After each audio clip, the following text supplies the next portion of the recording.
sekali kita kena faham untuk sesebuah negara jadi sebuah negara yang hebat. Macam Mahathir dok cerita nak jadikan negara ni kembali menjadi Tiger of Asia. Tapi bagi dia 22 bulan jadi pussycat. Saya nak beritahu, cheese dia ialah kestabilan. Orang hanya akan datang bawa dia punya duit, melabur di Malaysia, foreign direct investment akan naik kalau kita ada sebuah kerajaan yang stabil. Kalau kerajaan tu tak stabil, pelabur berani tak letak duit dia dekat bank yang kita tahu bila-bila masa boleh tukar CEO, bila-bila masa boleh tukar, on ada. Orang takkan berani. Sama jugalah, negara pun macam bank juga. Negara pun macam syarikat juga. Siapa nak letak duit dekat syarikat yang belum tahu bila-bila masa dia boleh tukar orang. Apa bezanya kita dengan mereka? Kita ada 148. Dan hari ini saya nak beritahu dengan saudara, bukan hanya kerana soal 148. Hari ini rakyat Malaysia ni berbilang kaum. Kita ada orang Melayu, kita ada orang India, kita ada orang Cina, kita ada Bumi Putra, Sabah Sarawak, kita ada banyak bangsa-bangsa lain. Kalau kita tengok orang Melayu, saya nak beritahu tuan-tuan, orang Melayu berpecah tiga. Ada yang bersama dengan Perikatan Nasional, ada yang bersama dengan Barisan Nasional, ada yang bersama dengan Pakatan Harapan. Ini apa yang berlaku dalam pilihan raya PAS.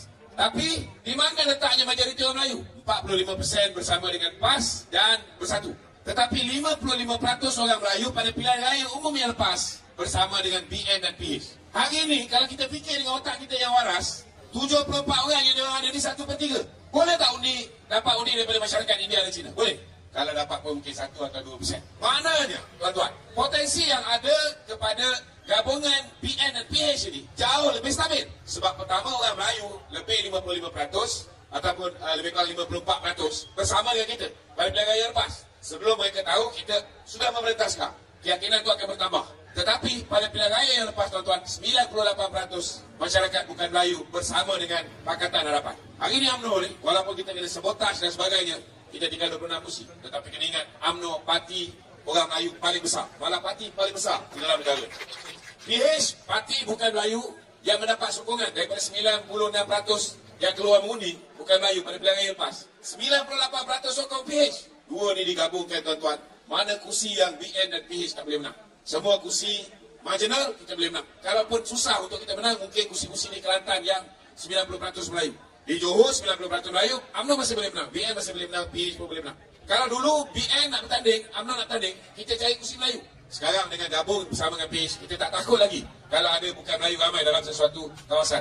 Sama juga dengan PH. Gabungan ini juga win-win situation bagi PH. Kalau dulu PH boleh menang di kawasan bukan Melayu saja atau di kawasan Melayu bandar. Hari ini bandar ke kampung ke, ada Melayu ramai ke, ada Cina ramai ke, India ramai, tidak menjadi persoalan. Hari ini kalau nak tengok foreign direct investment masuk balik ke dalam negara kita, dengan adanya foreign direct investment, kita boleh kukuhkan balik nilai ringgit, kita boleh naikkan balik usaha saham Kuala Lumpur, kita boleh mewujudkan peluang pekerjaan, kita boleh memperkukuhkan kedudukan ekonomi kita, saudara, yang akhirnya kita ada lebihan tunai untuk dipulangkan balik kepada rakyat. Tuan-tuan kena pilih satu coalition yang boleh menjamin kestabilan politik. Ini penting. Pakcik-makcik, abang kakak, kalau kita tengok sebelum ini, Kedah ini di bawah pemerintahan PAS, betul tak? Di bawah Sanusi, betul tak? Apa yang dia dapat untuk rakyat negeri Kedah?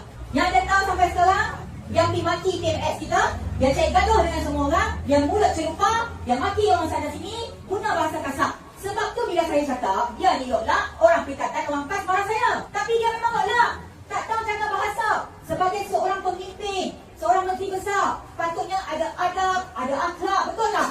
Tetapi dia tunjuk sikap yang tak baik kepada semua orang, terutamanya kepada anak-anak muda. Dia tunjukkan sikap yang sangat tidak menghormati orang lain. Takkanlah pemimpin macam tu yang kita nak pilih untuk mentadbir negeri Kedah sekali lagi. Takkanlah kita nak pilih orang macam tu untuk menjaga kita rakyat Kedah. Jadi saya percaya pada 12 hari bulan nanti, semua orang di sini, semua orang di kawasan seluruh Kedah akan pastikan kita kalih bagi kita kalih bagi kita mesti kalih bagi sama. Kerana ini sangat penting. Kita lihat hari ini di bawah kerajaan perpaduan, kerjasama di antara Datuk Seri Anwar Ibrahim dengan Datuk Seri Zahid Hamidi dan menteri-menteri kabinet serta ahli-ahli parlimen dari kerajaan perpaduan. Kita lihat dalam tempoh 8 bulan ini, yang baru saja 8 bulan, tetapi dalam tempoh 8 bulan ini telah banyak yang telah kita tawarkan, yang telah kita berikan, yang kita telah bantu rakyat Malaysia khususnya, betul tak? Sama ada golongan pesawah, golongan nelayan, golongan peniaga, orang-orang susah, orang kurang upaya, anak-anak muda, siapa lagi? Semuanya merasai, semuanya dapat bantuan kepada mereka yang memerlukan. Ini baru 8 bulan. Bayangkan, kalau 5 tahun, apa yang kerajaan pelbagai ini boleh tawarkan, boleh sediakan untuk rakyat Malaysia. Sebab itu, kita nak pastikan Kedah lepas ni pun kita menang, kita tak pay, supaya dia sama seiring dengan kerajaan pusat. Itu sangat penting. Sebab sekarang kita tengok di Melaka, di Perak, kemudian saya dari Pahang. Kami ini kerajaan pelbagai hari ini. Kalau nak ikutkan saya orang Pahang, saya taklah peduli lah orang Kedah ni. Tapi apalah, bukannya saya orang sini pun. Pandai-pandai lah orang Kedah ni kalau duduk bawah bangkang pun. Pandai-pandai lah duduk bawah PAS Perikatan pun. Tetapi kerana kami sangat mementingkan, kerana kami sangat risau dengan keadaan yang berlaku di bawah pentadbiran sama ada Perikatan Nasional PAS Bersatu dan sebagainya. Mereka tak tahu nak jaga negeri. Mereka tak tahu nak tabir negeri. Yang mereka tahu adalah bermain dengan politik. Mereka retorik semata-mata saja. Mereka fitnah sana sini. Mereka cakap besar, sembang lebat dan orang beritahu. Sembang lebat.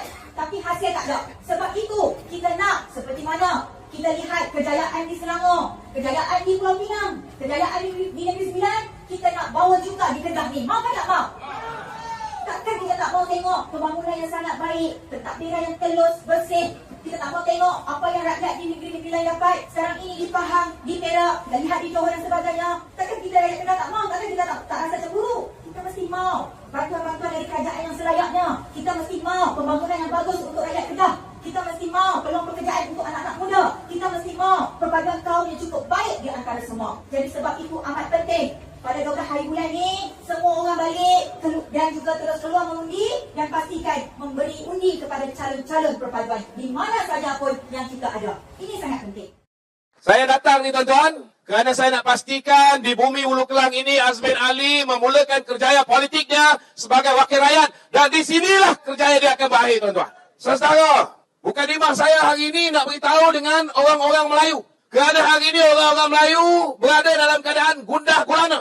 Orang-orang Melayu masih tak yakin bahawa kedudukan Islam sebagai agama persekutuan, kedudukan Hak Istimewa Orang Melayu, kedudukan Raja-Raja Melayu, kedudukan bahasa Melayu sebagai bahasa kebangsaan akan kekal terjamin bila UMNO bersama dengan Pakatan Harapan. Saya nak beritahu dengan tuan-tuan, selagi UMNO bersama dengan kerajaan perpaduan ini, agama Islam, kedudukan Istimewa Orang Melayu, kedudukan Raja-Raja Melayu, kedudukan bahasa Melayu akan dijamin 100% tuan-tuan. Sikit pun takkan menganjak saudara. Kalau ada lagi macam 4.2 juta orang Melayu yang memberikan sokongan kepada Perikatan Nasional, percaya bahawa Perikatan Nasional boleh jaga orang Melayu. Saya nak beritahu dengan tuan-tuan, berhenti jadi orang.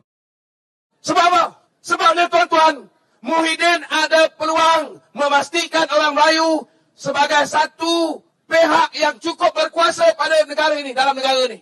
Haji Hadi ada peluang. Bila saudara? Bila mana ke bawah duit tuanku pada November yang lepas, memanggil Muhyiddin Yassin sebelum dia panggil Anwar Ibrahim. Dia panggil Muhyiddin, kamu tak cukup kerusi untuk membentuk kerajaan secara bersendirian. Anwar tak cukup kerusi untuk bentuk kerajaan secara bersendirian. Zahid pun tak cukup kerusi untuk bentuk kerajaan secara bersendirian. Betul tak tuan-tuan? Tapi demi orang Melayu tuan-tuan, tuanku lupakan apa yang berlaku yang lepas. Tuanku tawarkan kepada Muhyiddin Yassin, apa kata kalau Muhyiddin bentuk kerajaan bersama Datuk Seri Anwar Ibrahim? Apa kata kalau Perikatan Nasional bentuk kerajaan bersama Pakatan Harapan? Kalau ketika itu Muhyiddin Yassin saudara memikir tentang soal orang Melayu, memikir tentang soal Islam, pada ketika itu dia ada 73.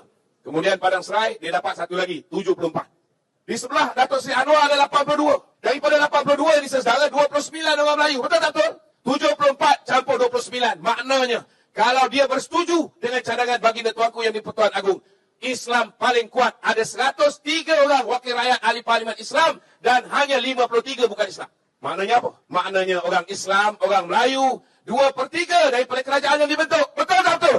Tetapi tuan-tuan, dia tidak peduli tentang Melayu. Dia tidak peduli tentang Islam. Yang dia mahu hanya jawatan sebagai Perdana Menteri. Sebab apa tuan-tuan? Sebab dia dah pernah merasa nikmat pernah menjadi Perdana Menteri. Syok tuan-tuan. Syok. Walaupun ada 114 orang saja yang sokong dia, kerajaan goyang saudara melalui kerajaan pintu belakang yang dimulakan oleh ahli Dewan Undangan Negeri tuan-tuan yang dululah, yang mula-mula berpolitik kat sini, dah tak boleh menang kat sebelah sana, tak berani lawan dengan Megat, dia nak datang nak mengakhirkan kerjaya politik dia di sini.